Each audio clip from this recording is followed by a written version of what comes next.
Hey everyone, got a cool story that only you can tell? Let's talk about it. Think about it.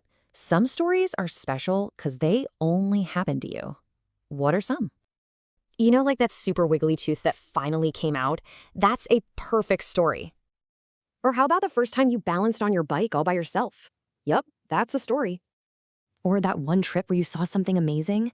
These are your special moments. So these are called personal narratives. It's just a true story about something that happened to you. That's the main thing. It has to be a true story. And guess what? You're the star. Since the story is all about you, you get to talk about yourself. This is called first person. That just means using words like I, me, and my. It shows the story's yours. And here's the cool part. Writing your story helps you see how that moment helped you grow. Okay, to make your story extra awesome, there's one big rule you gotta remember. Don't write about your whole summer. Instead, zoom in on one small moment, like building a sandcastle. Yup, that's the key. Focus on just one small moment. That's it.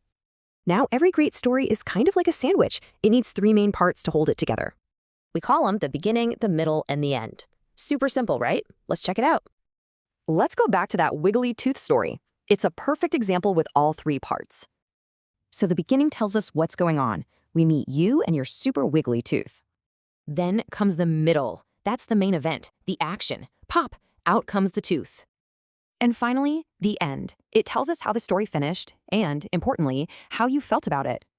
Seriously, remember this. Nobody else has your exact memories. That makes your stories super special. So what about you? What small moment are you going to share? Go on, tell your story.